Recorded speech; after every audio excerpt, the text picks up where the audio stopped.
In this video, I am 100% ready to declare my complete speculation that Joe Thornton will return to the San Jose Sharks next season for 2019 into 2020.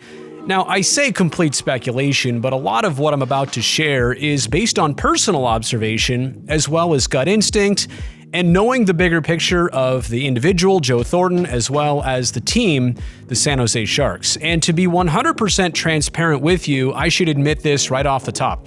I've had no conversations with Joe himself about this topic, nor any of his family members or teammates, or really anybody on the inside who would feed me any kind of information. Again, I'm going all here on external speculation, but I think it's accurate enough to make a video about. Now, I actually want to begin with the way Joe left it at the end of the playoffs, saying obviously there was a decision to be made whether he wanted to come back for another NHL season, and that obviously the team would have to be agreeable to a new contract, but most importantly, this is something he needed to sit down and consider and have a conversation with his family.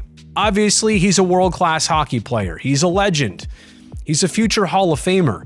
But this is also a man who's about to turn 40 years old in less than a month. Now, my gut says 100% he comes back to the Sharks for a couple different reasons, right? And first off, he's already said this is where he wants to play all of his remaining games. This is where he wants the opportunity to lift the Stanley Cup. But more than that, I feel like the Sharks last season found a perfect role for number 19 and one that is totally sustainable for next season and just maybe even one or two more beyond that. I'm talking about the new role that Joe took on last season as the team's third-line center, with Marcus Sorensen on one side and Kevin Labanc on the other. Also this, number 19 on average played about 5 minutes less per night than we're normally accustomed to with seasons prior.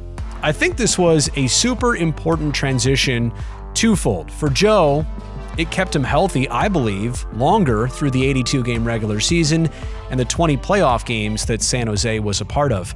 But from a team perspective, it also took a little bit of weight off the veteran's shoulders in terms of scoring presence, right?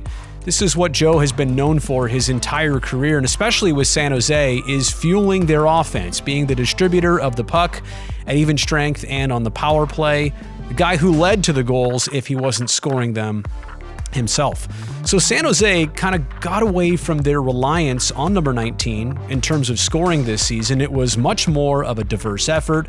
And again, that's such an important factor for the franchise to develop like they did this past season.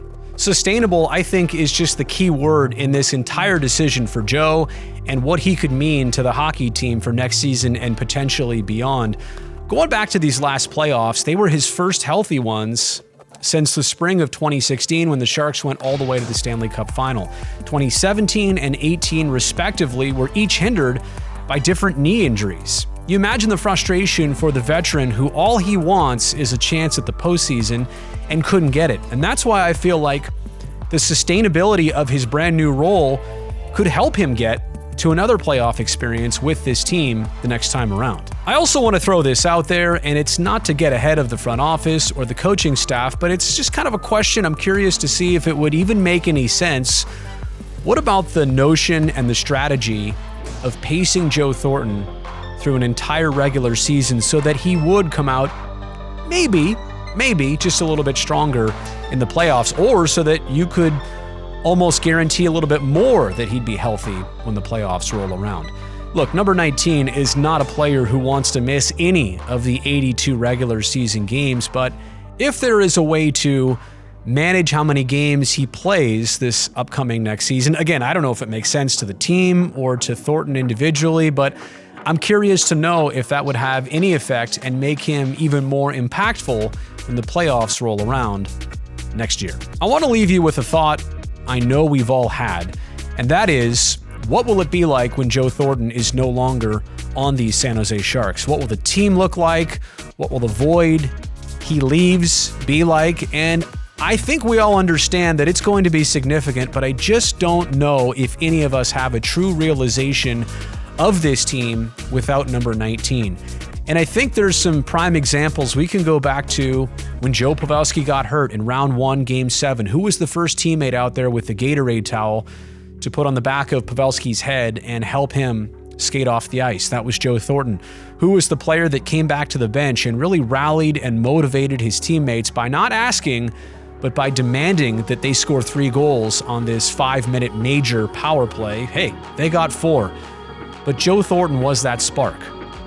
Yeah, there's a ton of tangibles with Joe Thornton and the Sharks. There's a lot of obvious things and stats that we can point to of how he still makes a difference with this team.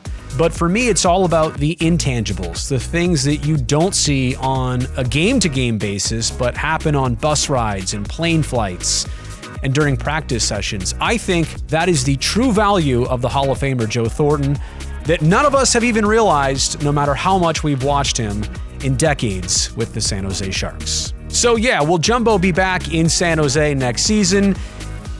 You can pretty much book it, I think.